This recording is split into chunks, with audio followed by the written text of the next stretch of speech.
Hey guys, it's reading day, and I'm going to be reading from the Book of Werewolves, a book written in the 1800s. We'll be right back.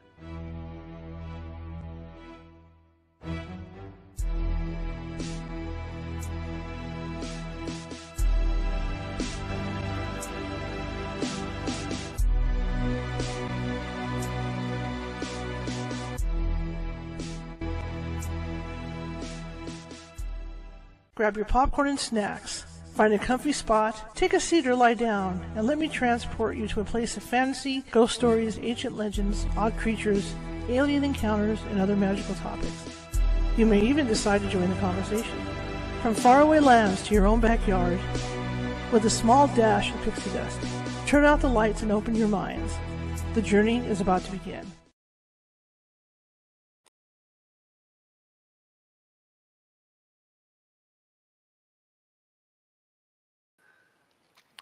All right, technology is not being kind to me today. I apologize for the delay. Let me get TikTok going here.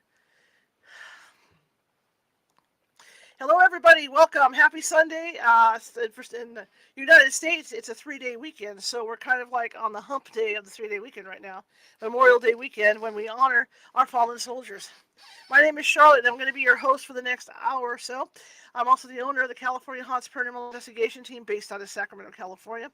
We are 45 strong, which means we can get to you no matter where you're located. However, it might take us a little bit because California is a really, really big state.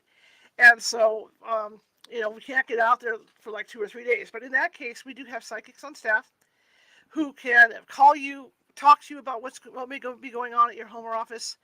And sometimes, if it is something really active, they can calm down the energy for you, okay, until we can get out there. So I want to, say that.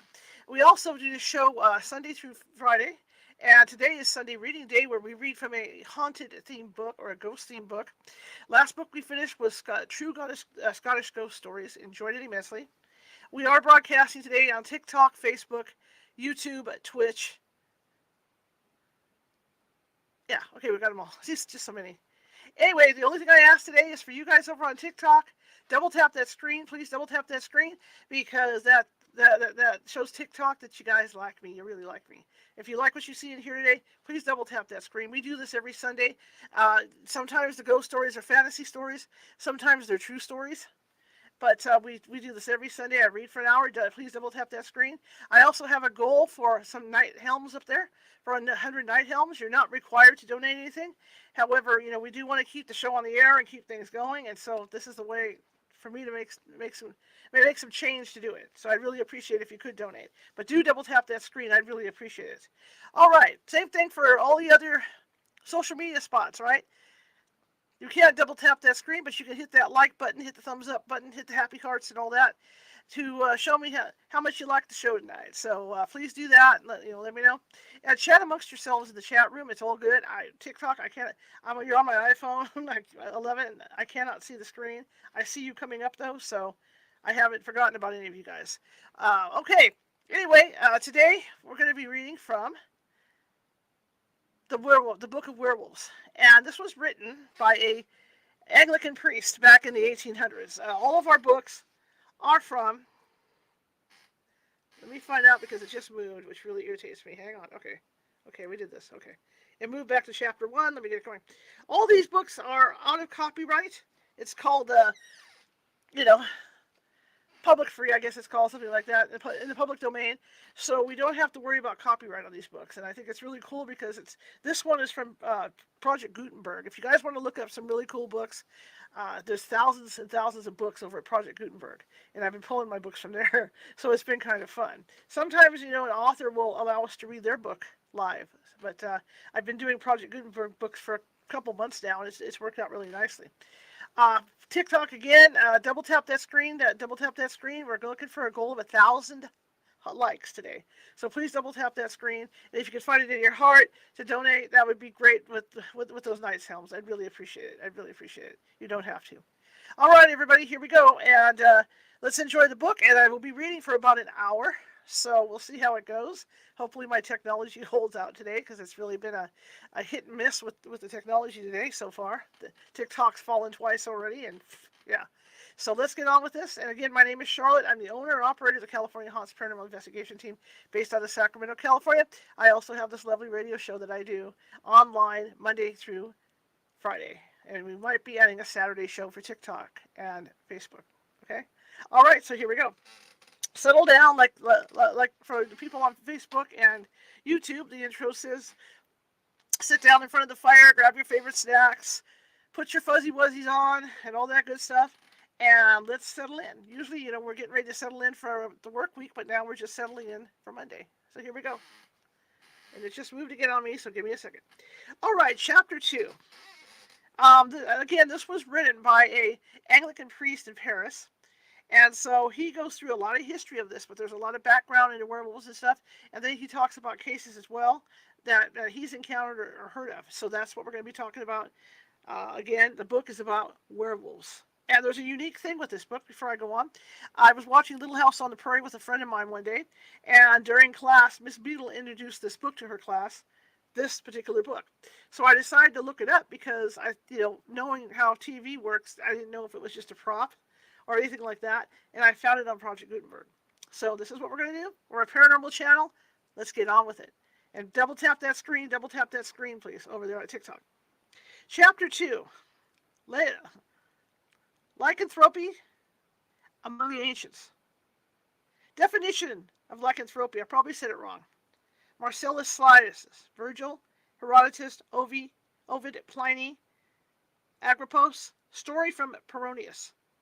Arcadian legends, explanation offered. So here we go. What is lycanthropy? The change of man or woman into the form of a wolf, either through magical means so as to enable him or her to gratify the taste for human flesh, or through judgment of the gods and punishment for some great offense. This is the popular definition. Truly, I'm just checking the time, guys, make sure I do this right. Okay. Truly, it consists in a form of madness, such as may be found in most asylums. Among the ancients, this kind of insanity went by the names of lycanthropy, kuanthropy, or boranthropy. Just trying to say these words, because those afflicted with it believed themselves to be turned into wolves or dogs or cows. But in the north of Europe, as we shall see, the shape of bear, and in Africa, that of a hyena, were often selected in preference. A mere matter of taste. According to Marcellus Lycidius, let me get this thing, and let me go back a thing, okay. All right, let me go to this, okay. I'm trying to find where I left off. Because I flipped up, I'm trying to, okay. Okay. And in Africa, okay, let's go back to that one sentence and then we'll start over. I apologize. I went to increase the size on this and it blew out to something else. So I'm just trying to do this. Okay. Here we go. Among the ancients, this kind of insanity went by the names of lycanthropy, kuanthropy, boanthropy, because those afflicted with it believed themselves to be turned into wolves, dogs, or cows. But in the north of Europe, as we shall see, the shape of a bear, and in Africa, that of a hyena, were often selected in preference. A mere matter of taste, I guess. According to Marcellus Lycidius, of whose poem, Greek Perry, I can't even say it, we're not going to go there. His Greek poem exists, a fragment of this.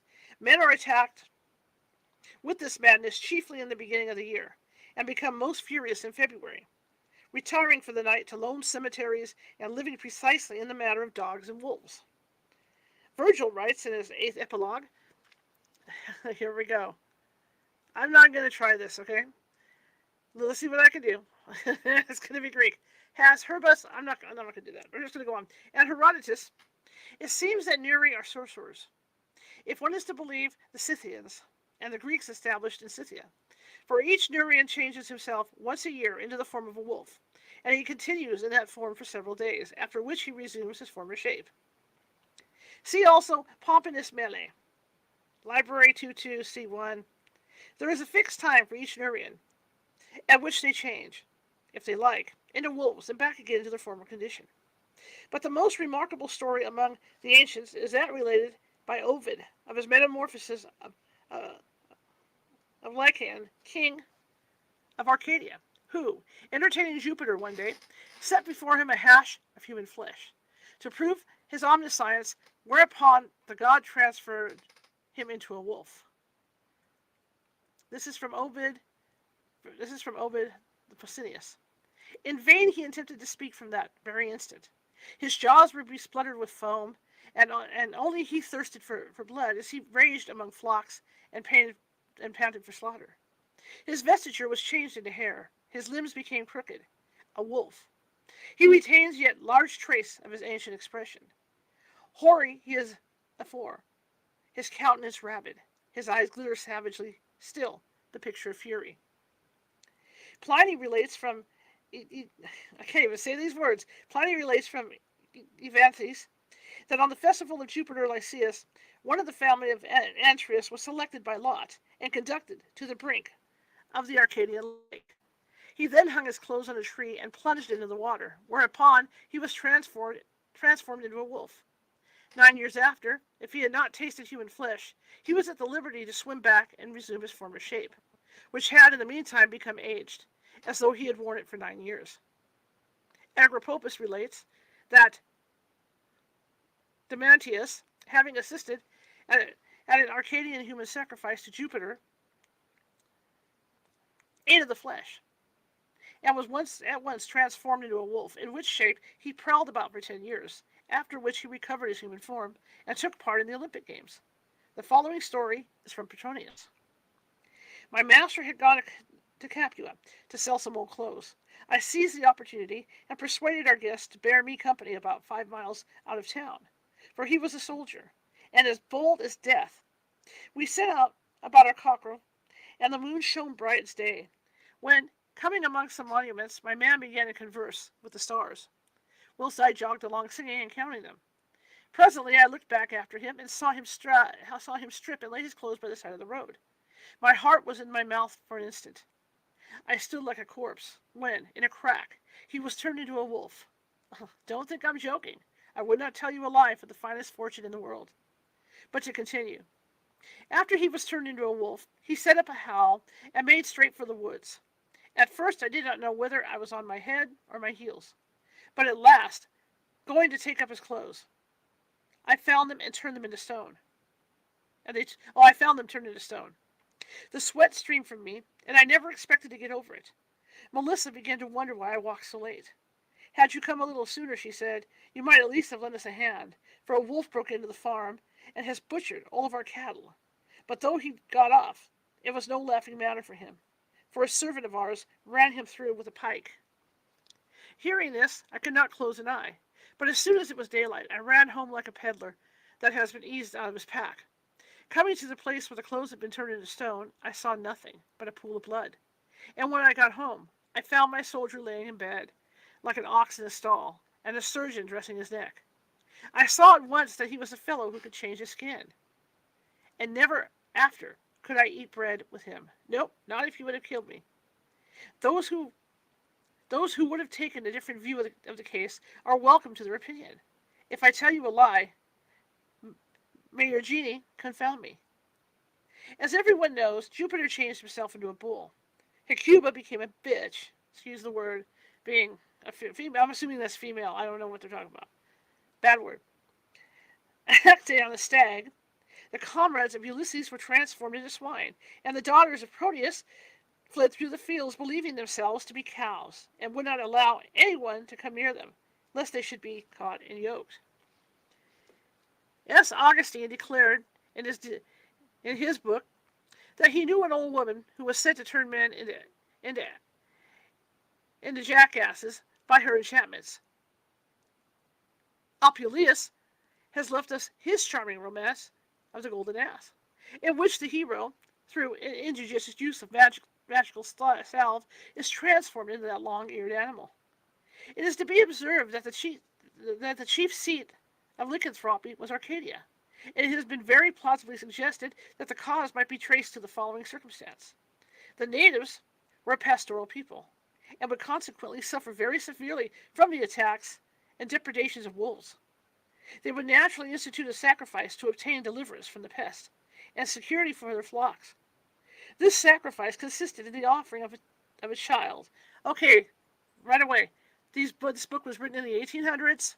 Don't turn me into TikTok police. Don't turn me into Facebook police, YouTube police, or any of the police. online police. Okay, there's going to be stuff in here that doesn't jive up with today's standards. So if I'm going to try and get around it and try not to, upset people, but unfortunately, there's times I can't get around it. So like with this one, with offering of a child, and it was instituted by Lycan. From the circumstance of the sacrifice being human, and from the peculiarity of the name of its originator, rose the myth. But, on the other hand, the story is far too widely spread for us to attribute it to an accidental origin, or to trace it to a local source. Half the world believes or believed in werewolves, and they were supposed to haunt the Norwegian forests by those who had never remotely been connected with Arcadia. And the superstition had probably struck deep in its roots into the Scandinavian and Teutonic minds, ages before Lycaon existed. And we have only to glance at Asian literature to see it as firmly engrafted in the imagination of Easterns. Chapter 3. The Werewolf in the North. Norse traditions. Manner in which the change was effected. Voljander Voeda.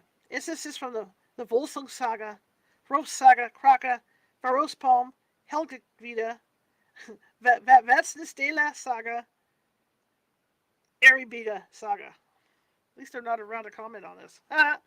In Norway and Iceland, certain men were said to be Iji in Hamir, not one of skin, an idea which had its roots in paganism.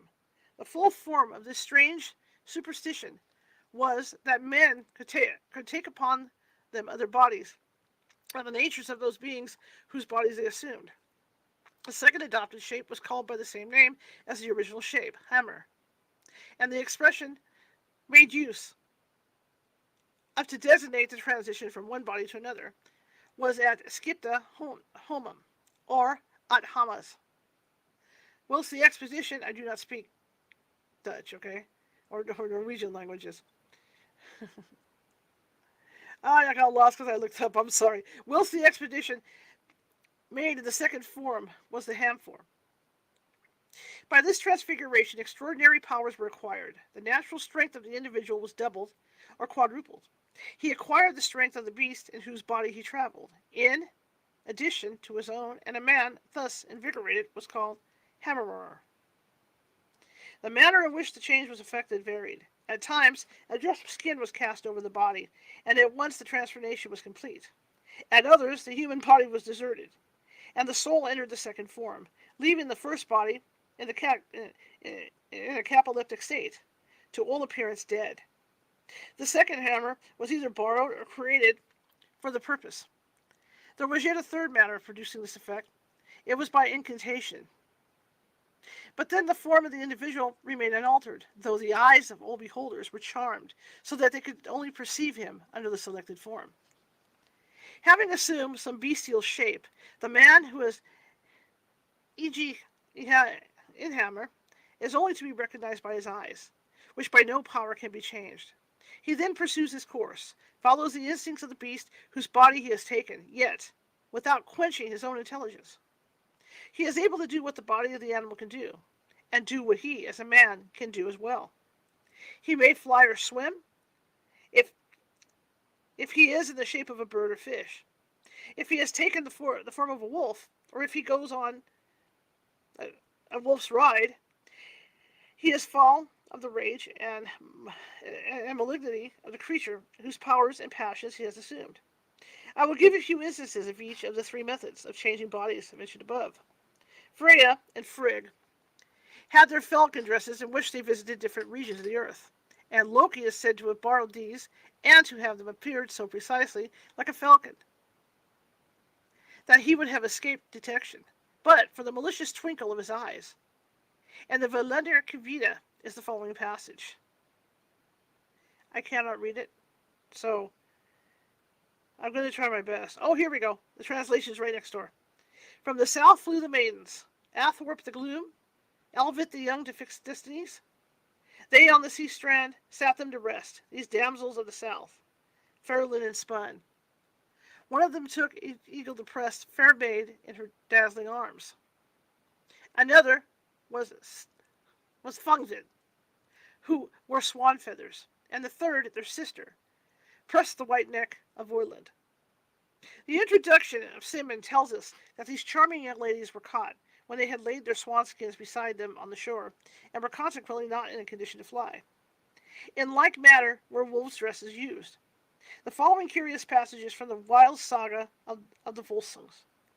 It is now to be that Sigmund thought Sinfjotl too young to help him in his revenge, and he wished first to test his powers. So during the summer they plunged deep into the wood, and slew men for their goods, and Sigmund saw that he was quite of the Volsung stock. Now it fell out that as they went through the forest, collecting moneys, that they lighted on a house in which were two men sleeping, with great gold rings on them. They had dealings with witchcraft, for wolfskins hung up in the house above them. It was the 10th day on which they might come out of their second state. They were king's sons. Sigmund and Sinfjotl got into the habits and could not get out of them again. And the nature of the original beast came over them, and they howled as wolves. They learned both of them to howl. Now they went into the forest, and each took his own course.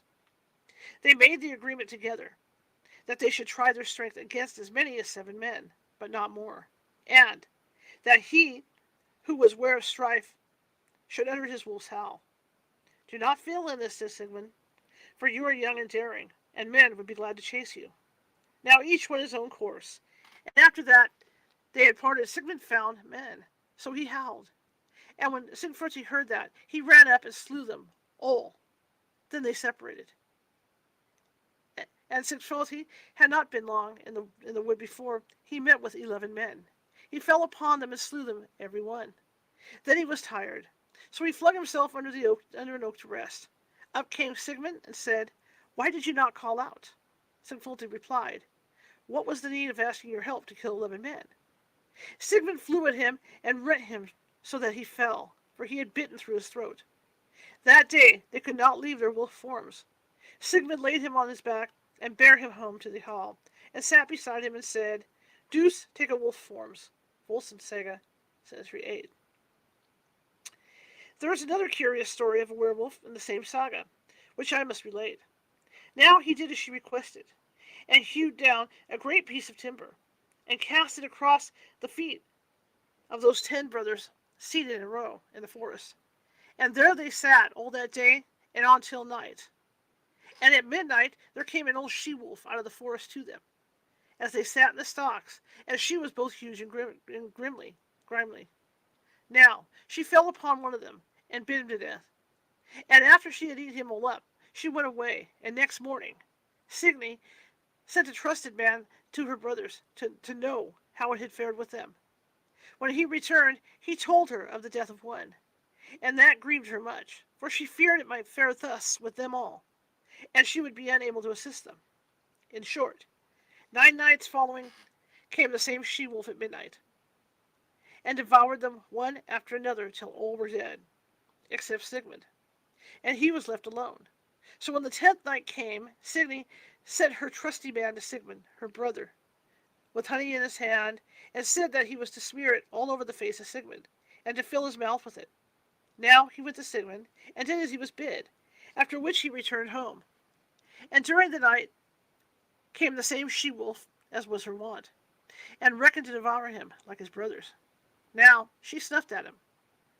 For the honey was smeared, she began to lick his face with her tongue, and presently thrust her tongue into his mouth.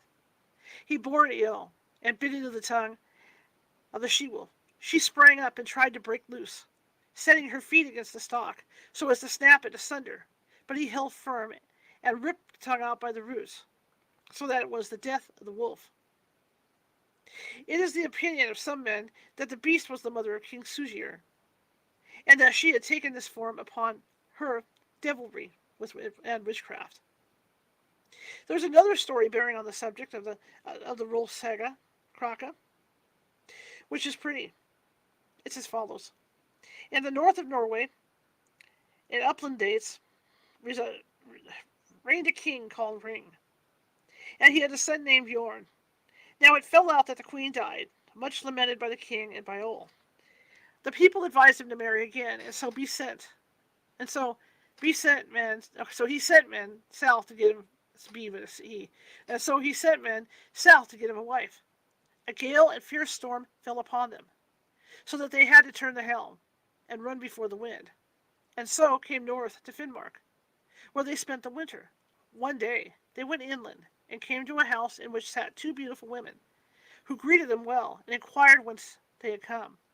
They replied by giving an account of their journey and their errand, and then asked the women, who they were, and why they were alone, and far from the haunts of men, although they were so comely and engaging. The elder replied that her name was Ingeborg, and that her daughter was called Vit, and that she was the Finn king's sweetheart. The messengers decided that they would return home, if Vit would come with them and marry King Ring. She agreed, and they took her with them and met the king, who was pleased with her, and had this wedding feast made, and said that he cared not, though that she was rich. But the king was very old, and that the queen soon found out. There was a carle who had a farm not far from the king's dwelling.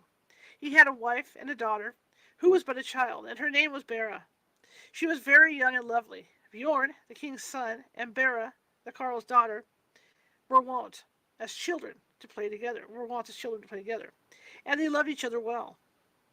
The carle was well to do, and had been out harrying in his young days, and he was a doughboy champion. Bjorn and Bera loved each other more and more, and they were often together.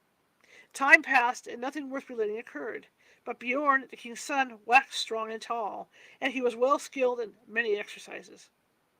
King Hring was often absent for long harrying foreign shores, and Hishvit remained at home and governed the land. She was not liked by his people. She was always very pleasant with Bjorn, but he cared little for her. It fell out once that King Hring went abroad, and he spake with his queen that Bjorn should remain at home with her to assist in the government, for he thought it advisable, the queen being haughty and inflated with pride. The king told his son Bjorn that he was to remain at home and rule the land with the queen. Bjorn replied that he disliked the plan, and that he had no love for the queen, but the king was inflexible, and left the land with a great following. Bjorn walked home after his conversation with the king, and went up to his place, ill-pleased and red as blood. The queen came to speak with him, and to cheer him, and spake friendly with him, but he bade her be of. She obeyed him that time. She often came to talk with him, and said how much pleasanter it was for them to be together, than to have an old fellow like Hring in the house. Bjorn resented the speech, and struck her a box in the ear, and bade her depart.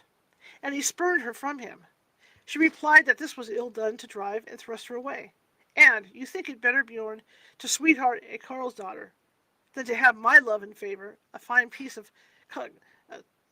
condescension, and a disgrace it is to you. But before long, something will stand in the way of your fancy and your folly. Then she struck at him with a wolfskin glove, and said that he should become a rabid and grim wild bear, and you shall eat nothing but your father's sheep, which you shall slay for your food, and never shall you leave the state. After that, Bjorn disappeared, and none knew what had become of him, and men sought, but found him not, as was to be expected. We must now relate how that the king's sheep were slaughtered, 60 at a time, and it was all the work of a great bear, both huge and grimy.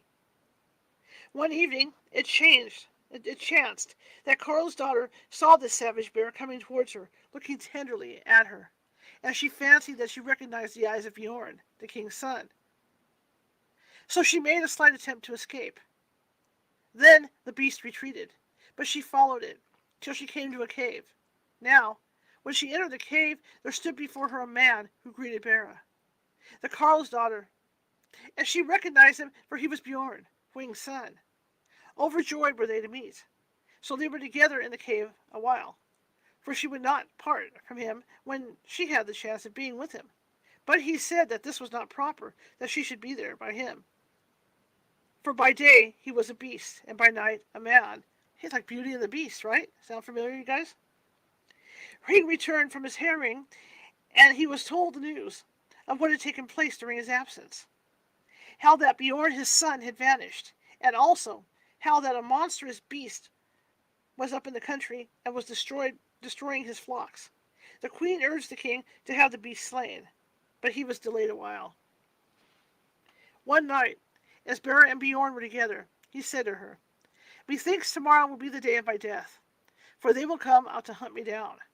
But for myself I care not, for it is little pleasure to live with this charm upon me, and my only comfort is that we are together. But now our union must be broken. I will give you the ring which is under my left hand.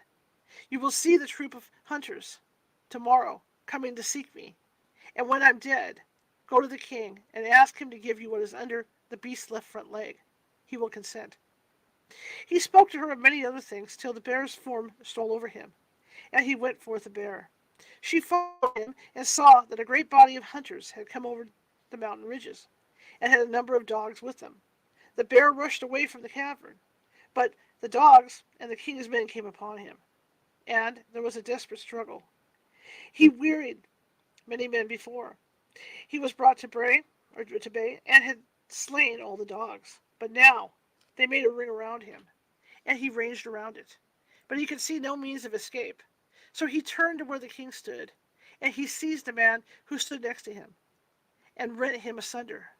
Then was the bear so exhausted that he cast himself down flat, and at once the men rushed in upon him and slew him. The carle's daughter saw this, and she went up to the king and said, "Sire, wilt thou grant me that which is under the bear's left foreshoulder?" The king consented. By this time his men had nearly flayed the bear. Bera went up and plucked away the ring, and kept it.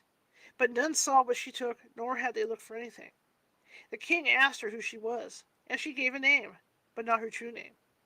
The king now went home, and Bera was in his company. The queen was very joyous, and treated her well, and asked who she was, but Bera answered as before. The queen now made a great feast, and had the bear's flesh for banquet. The carle's daughter was in the bower of the queen, and could not escape, for the queen had a suspicion who she was. Then she came to Bera with a dish, quite unexpectedly, and on it was bear's flesh, and she bade Bera eat it. She would not do so. "Here is a marvel," said the queen. "You reject the offer which a queen herself designs to make you. Take it at once, or something worse will befall you." She bit before her, and she ate of that bite. The queen cut another piece, and looked into her mouth. She saw that one little grain of the bite had gone down, but Bera spat out all the rest from her mouth, and said she would take no more, though she were tortured or killed. "Maybe you have had sufficient," the queen said, and she laughed. In the Forestry Song of Finner, hymn reel, we have the following verse. Here we go. Hager, Freer, I don't want to insult anybody with this. Here we go.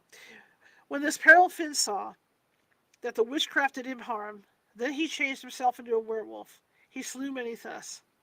The following is from the second Kavada of Helga Hundingsbana.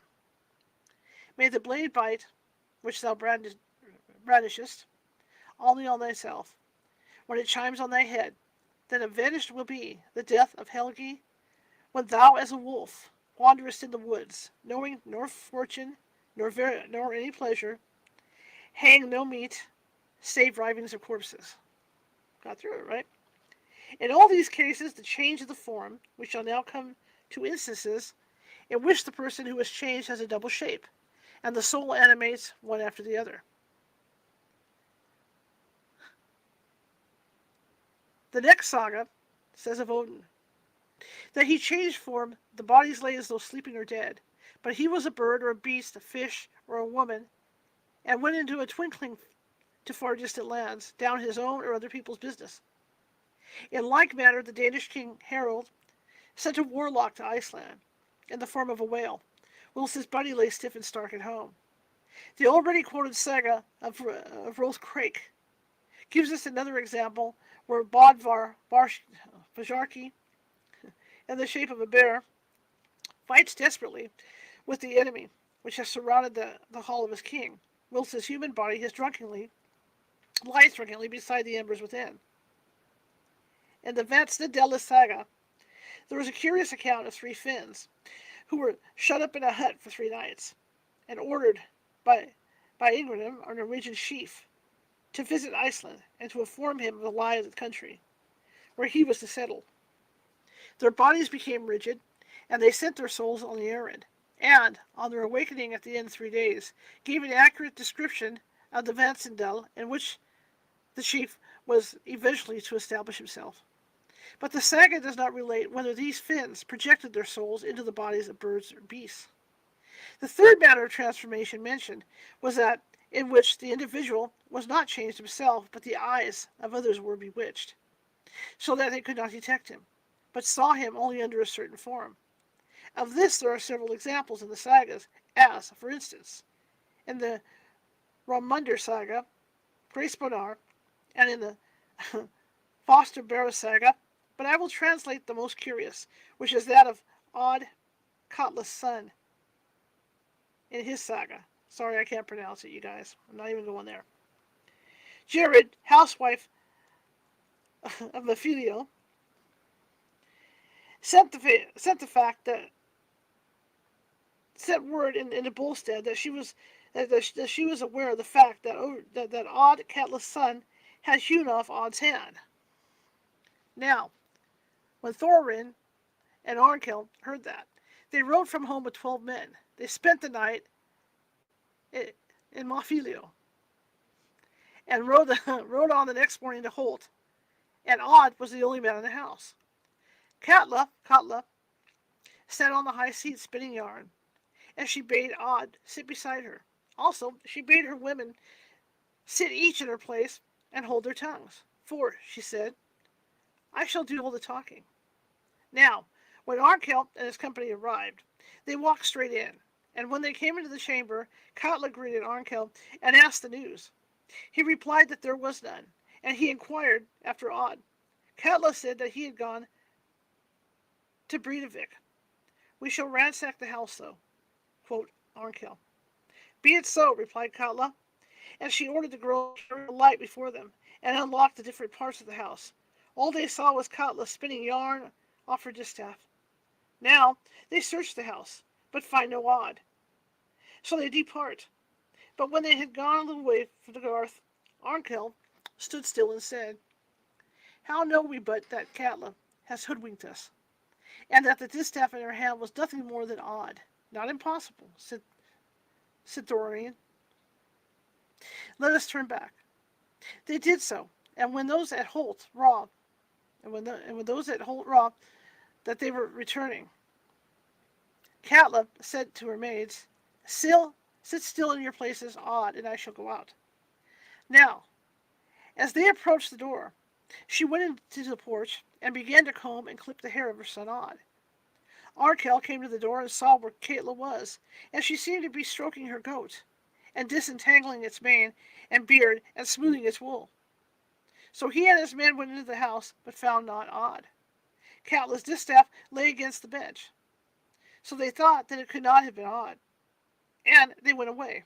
However, when they had come near the spot where they had turned before, Arnkel said, Think you not that Odd may have been in a goat's form? There is no saying, replied Thorin.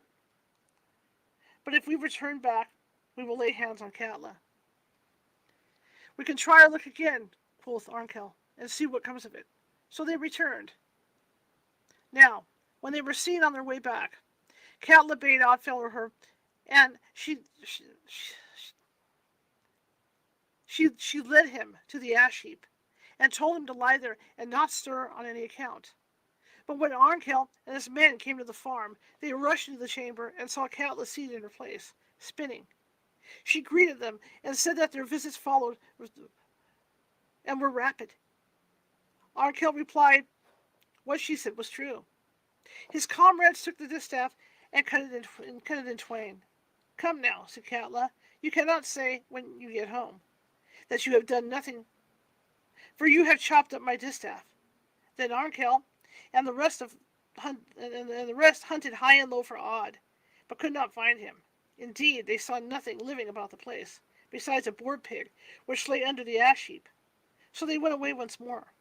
Well, when they got halfway to Mavvilio, came Jared, to meet them with her workmen. They had not gone the right way to work in seeking Odd, she said, but they would help them. But she would help them.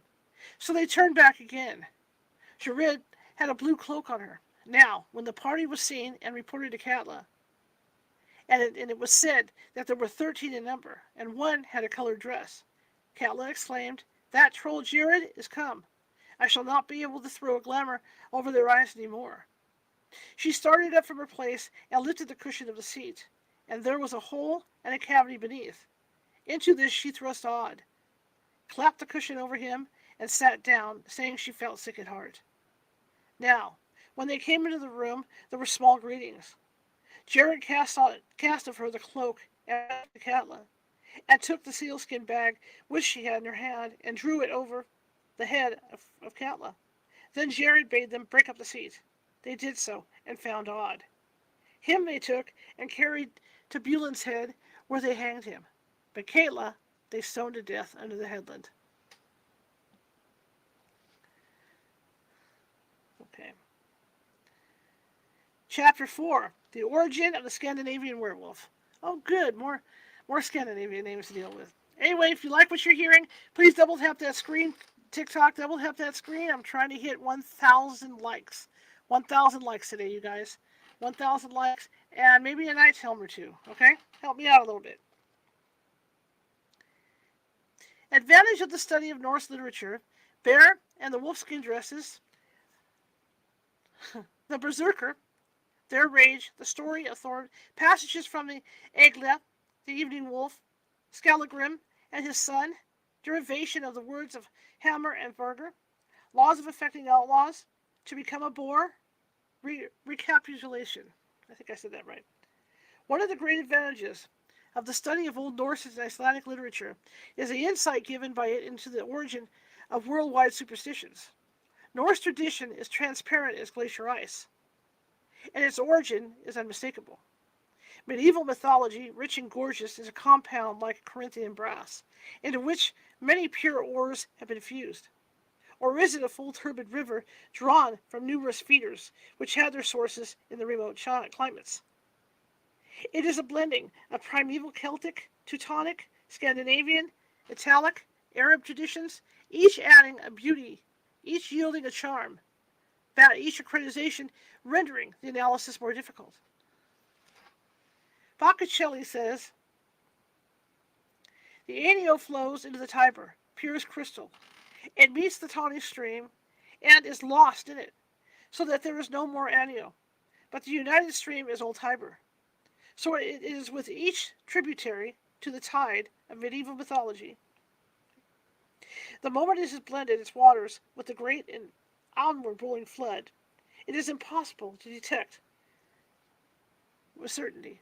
It has swollen the stream, but has lost its own identity. If we would analyze a particular myth, we must not go at once to the body of medieval superstition, but strike at one of the tributaries before its absorption." Sorry, guys, this is just, yeah. This we shall proceed to do, and in selecting Norse mythology, we come upon abundant material pointing naturally to the spot whence it has been derived, as glacial moraines indicate the direction of which they have taken, and point to the mountains whence they have fallen. It will not be difficult for us to arrive at the origin of the northern belief in werewolves, and the data thus obtained will be useful in assisting us to elucidate much that would otherwise prove obscure in medieval tradition. Among the Old Norse, it was the custom for certain warriors to dress in the skins of the beasts that they had slain, and thus to give themselves an air of ferocity calculated to strike terror into the hearts of their foes. Such dresses are mentioned in some sagas, without there being any supernatural qualities attached to them. For instance, in the Jala, there is mention of a man in goatskin dress. Much of the same way we do hear of Harold Harfaker having his own company and a band of berserker who were all dressed in wolfskins. And this expression, wolfskin coated, is meant with as a man's name. Thus, in the Holmverja saga, there is mention of a Bjorn. wearing a wolfskin coat, son of Ulfmer, wolf-shaped son of Ulf, wolf, son of Ulfhammer, wolf-shaped, which could change forms. But the most conclusive passage is in the Bonsendale passage, and it is as follows. Those berserker, who were called Ufanir, had got wolfskins over their mail coats. In like manner, the word berserker, used of a man possessed of superhuman powers and subject to excess of diabolical fury, was originally applied to one of those doughboy champions who went about in bearsarks, or habits made of bearskin over their armor. I am well aware that Bjorn Haldersson's derivation of berserker, bear or sark, or destitute of clothing, has been hereto generally received. But Severin,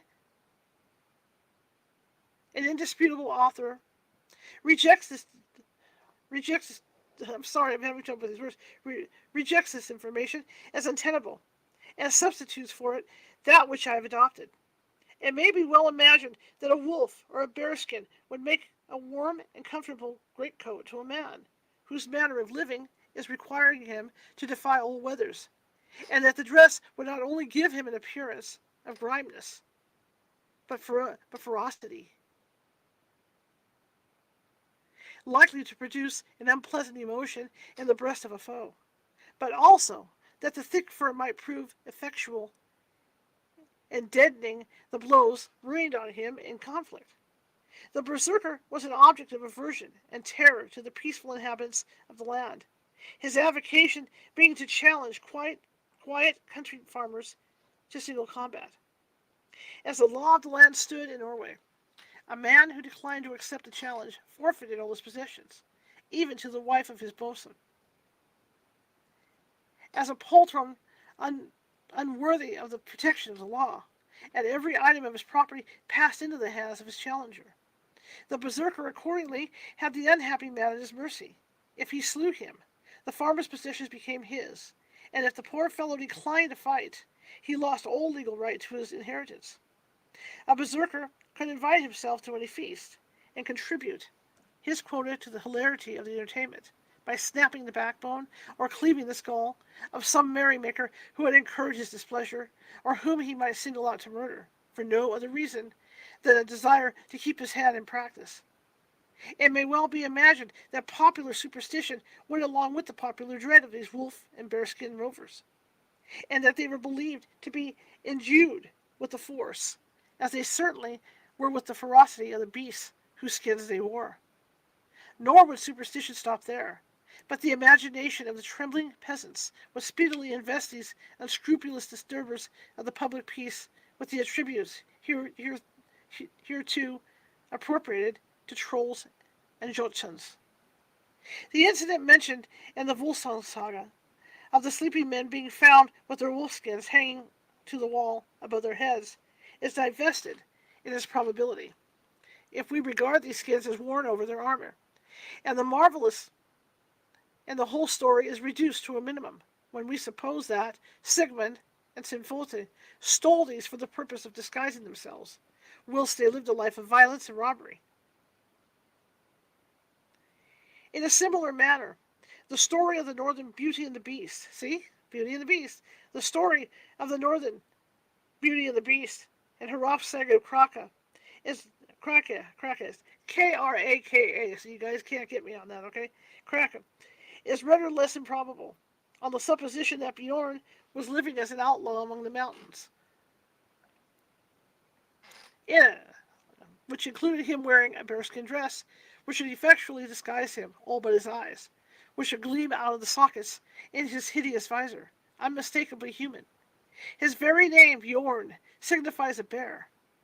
But these two circumstances may well have invested a kernel of historic fact with all that romance of fable, and, if divested these supernatural embellishments, the story would resolve itself into the very simple fact that there having been a King Hring of the Updates, who was at a variance with his son, and whose son took to the woods and lived a berserker life in company with his mistress, till he was captured and slain by his father.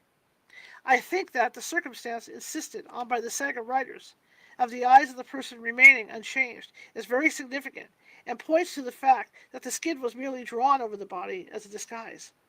But there was other ground for superstition to fasten on to where the berserker was concerned, and invest with them the supernatural attributes. No fact, no fact in connection with the history of the Northmen is more firmly established on reliable evidence than that of the berserker rage. Being a species of diabolical possession, the berserker were said to work themselves up into a state of frenzy, in which a demonic power came over them, impelling them to acts from which their sober senses they would never have done. They acquired the superhuman force, and were as invulnerable and as insensible to pain as the Jansius convulsionist of Esmedard. No sword would wound them, no fire would burn them. A club alone could destroy them by breaking their bones or crushing in their skulls. Their eyes glared as though a flame burned in their sockets. They ground their teeth and frothed at the mouth. They gnawed at their shield rims, and are said to have sometimes bitten them through, and, as they rushed into conflict, they yelped as dogs, or howled as wolves. According to the unanimous testimony of the Old Norse historians, the berserker rage was extinguished by baptism, and as Christianity advanced, the number of those berserkers decreased. But it must not be supposed that this madness or possession came only on those persons who predisposed themselves to be attacked by it. Others were afflicted with it, who vainly struggled against its influence, and who deeply lamented their own liability to be seized with these terrible accesses of frenzy. Such was Thor and Ingemund's son, whom it is said in the Vatnsdæla saga that, at times, there came over Thor berserker fits, and it was considered a sad misfortune to such a man, as they were quite beyond control. The manner in which he was cured is remarkable, pointing as it does to the craving in the heathen mind for a better and more merciful creed. Thorgrim of Corinsa had a child by his concubine, Virvidur, and by order of his wife the child was carried out to perish. The brothers, Thorstein and Thorir, often met, and it was now the turn of Thorstein to visit Thorir, and Thorir accompanied him homeward. On their way, Thorstein asked Thorir which he thought was the first among the brethren. Thorir answered that the reply was really easy, for you are above all of us in discretion and talent. Jokul is the best man in all perilous adventures, but he added, I am the least worth of us brothers, because the berserker fits come over me, quite against my will, and I wish that you, my brother, with your shrewdness, would devise some help for me. Thorstein said, I have heard that our kinsman, Thorgrim, has just suffered his little babe to be carried out, at the instigation of his wife. That is ill done. I think that it is a grievous matter for you to be different in nature from other men. Thorir asked how he could obtain release from his affliction. Then said Thorstein, Now, will I make a vow to him who created the sun? For I ween that he is the most able to take the ban off you. And I will undertake for his sake, in return, to rescue the babe and to bring it up for him, till he who created man shall take it upon himself. For this I reckon he will do. After this they left their horses and sought the child. And the thrall of Thorir had found it near the Marian River. They saw that a kerchief had been spread over its face, but it had rumpled it up over its nose, and the little thing was all but dead. But they took it up and flitted it home to Thorir's house, and he brought the lad up, and called him Thorkel. As for the berserker fits, they came on him no more. But the most remarkable passages bearing on our subject will be found in the Agila. There was a man, Ulf, the wolf, by name, son of Bashvi and Halbera. Ulf was a man so tall and strong that the like of him was not to be seen in the land at that time. And when he was young, he was out Viking. He was out Viking expeditions and harrying. He was a great landed proprietor. It was his wont to rise early and to go about the men's work, or to the smithies, and inspect all his goods and his acres. And sometimes he talked with those men who wanted his advice, for he was a good adviser. He was so clear-headed, however, every day when it drew towards dusk, he became so savage that few dared exchange a word with him, for he was given to dozing in the afternoon. People said that he was much given to changing form, so he was called the evening wolf. In this and the following passages, I do not consider hammer to have its primary signification of actual transformation, but simply to mean subject to fits of diabolical possession, under which the influence of which the bodily powers were greatly exaggerated. I shall translate pretty freely from the most interesting saga, as I consider that the description given in it of Velduff in his fits greatly elucidates our subject. One quick drink, guys. It's a mouthful. Okay. Velduff and Skelegrim got news during summer of an expedition. Skelegrim was the keenest sighted of the men, and he caught sight of the vessel of Halvard and his brother, and recognized it at once. He followed her course and marked the haven into which they entered at even. Then he returned to his company and told Velduff of what he had seen. Then they bussed them and got ready for both their boats. In each they put 20 men, Velduff steering one and Skelegram the other, and they rowed in quest of the ship. Now, when they came up to the place where it was, they lay to. Halvard and his men had spread an awning over the deck, and were asleep. Now, when Velduff, and his party came upon them, the watchers who were seated at the end of the bridge sprang up and called the people on board to wake up, for there was danger in the wind. So Halvard and his men sprang to arms. Then came Velduff over the bridge, and Skelegrim with him into the ship. Velduff had in his hand a cleaver, and he bade his men go through the vessel and hack away at the awning. But he pressed on to the quarter-deck. It is said the werewolf fit came over him, and many of his companions. They slew all the men who were before them. I think they slew all the men. I'm going to say that. Instead of slew, it was slew. They slew all the men who were before them. Skelegrim did the same as he went round the vessel. He and his father paused, not till they had cleared it. Now, when Velduff came upon the quarter-deck, he raised his cleaver, and smote Halvard through the helm and head, so that the half was buried in the flesh. But he dragged it to him so violently that he whisked Halvard out into the air and flung him overboard. Remember, 1850s, early 1800s, mid 1800s. Skelegrim cleared the forecastle and slew, and I can't even say this name. I'm going to say Sig, okay? And slew Sig. Many men flung themselves overboard, but Skelegrim's men took to the boat and rowed about, killing everyone they found. Thus perished Halvard with 50 men. Skelegrim and his party took the ship and all the goods which had belonged to Halvard, and fitted it and the wares to their own vessel, and then exchanged ships, lading their capture, but quitting their own. After which they filled their old ship with stones, broke it up, and sank it. A good breeze sprang up, and they stood out to sea. It is said of these men in the engagement who were werewolves, or those on whom came to the berserker rage, that as long as the fit was on them, no one could oppose them. They were so strong.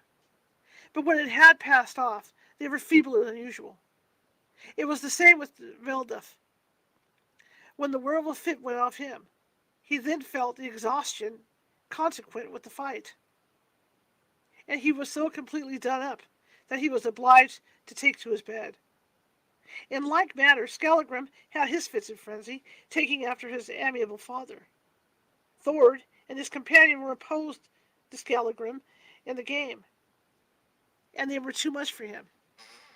He wearied, and the game went better with them. But at dusk, after sunset, it went worse with Eagle and Thord. For Skallagrim became so strong that he caught up Thord and cast him down, so that he broke his bones, and that was the death of him. Then he caught an eagle. Thorgard Brock was the name of the servant of Skallagrim, who had been foster mothered to Eagle. She was a woman of great stature, strong as a man, and a bit of a witch. Brock exclaimed, Skallagrim, are you now falling upon your son? Hamas, Pu et Sivium. Then Skallagrim let go of his hold of Eagle, and clutched at her. She started aside and fled. Skallagrim followed. They ran upon the deck as she sprang off the headland into the water. Skallagrim cast after her a huge stone which struck her between the shoulders, and she never rose up after it. The place is now called Brack Sound. Let it be observed that in these passages from the Egla, the words al-Hamas, Hamarover, and company are used without any intention of conveying the idea of a change of bodily shape, though the words taken literally assert it, for they are derived from hammer, skin, or habit, a word which has its own representatives in other Aryan languages, and is therefore a primitive word expressive of the skin of a beast. The Sanskrit, that is a Hindu and scam, I'm looking, hide our skin, ... camera, leather, the Persian ... game, clothing disguise the Gothic ham, or hams. Remember, these are being translated. Oh, man. Hang on. TikTok just pulled a fast one on me. Hang on. What did we do? Okay. Here, put that over there. Stupid. Okay. Had to verify. TikTok does this sometimes to different creators who don't who aren't on TikTok like all the time. I'm not on TikTok all the time, so they did this. It seems probable, according that the verb eohamas was first applied to those who wore the skins of savage animals and went about the country as freebooters, but that popular superstition soon invested them with supernatural powers, and they were supposed to assume the forms of the beasts in whose skins they were disguised. The verb then acquired the significance to become a werewolf, to change shape. It did not stop there, but went through another change of meaning and was finally applied to those who were afflicted with paroxysms of madness and demon possession. This was not the only word connected with werewolves which helped on the superstition.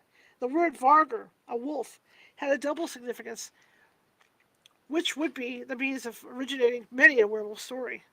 Vargur is the same as ugar, restless argur, being the same as the Anglo-Saxon urg.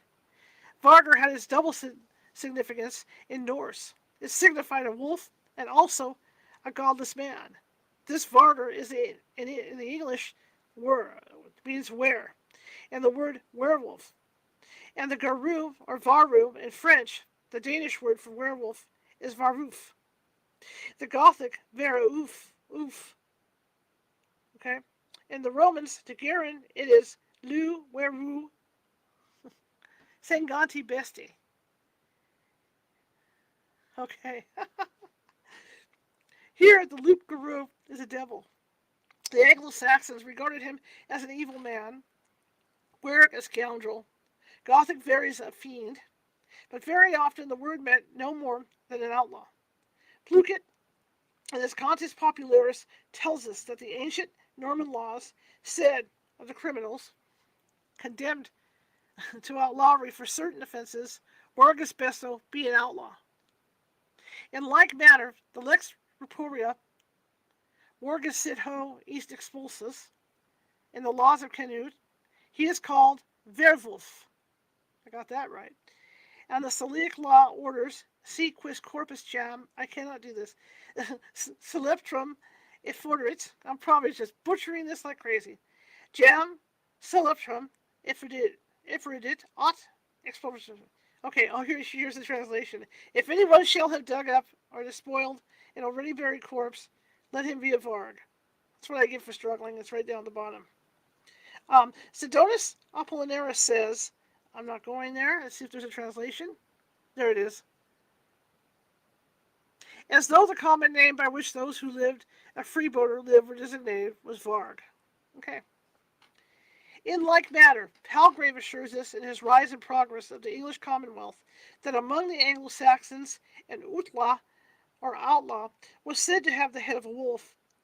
If then the term varger was applied at one time to a wolf, and at another to an outlaw who lived the life of a wild beast, away from the haunts of men. He shall be driven away as a wolf and chased so far as the men chase wolves farthest, was the legal form of sentence. It is certainly no matter of wonder that the stories of outlaws should have to become surrounded with mythical accounts of their transformation into wolves. But the very idiom of the Norse was calculated to foster the superstition. The Icelanders had curious expressions which are sufficiently likely to have produced misconceptions. Snorri not only relates that Odin changed himself into another form, but he adds that by his spells he turned his enemies into boars.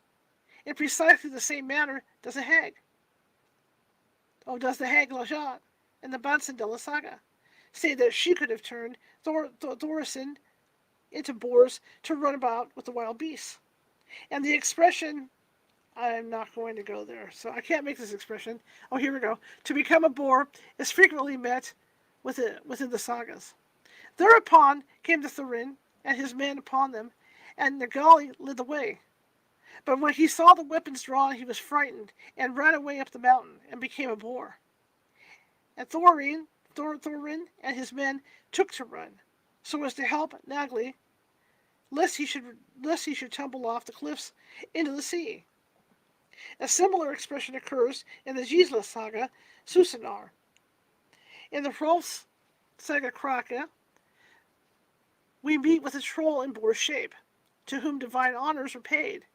And in the Kjalnesinga saga, we're just going to go there, men are likened to boars. Then it began to flirt with them, as it fares well with boars when they fight with each other, for in the same manner drop their foam.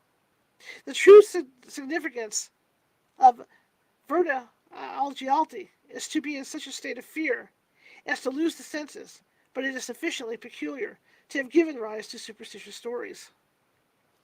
I have dealt at some length on the northern myths relative to werewolves and animal transformations because I have considered the investigation of these all important towards the elucidation of the truth which lies at the bottom of the medieval superstition, and which is nowhere so obtained ableist through the North literature.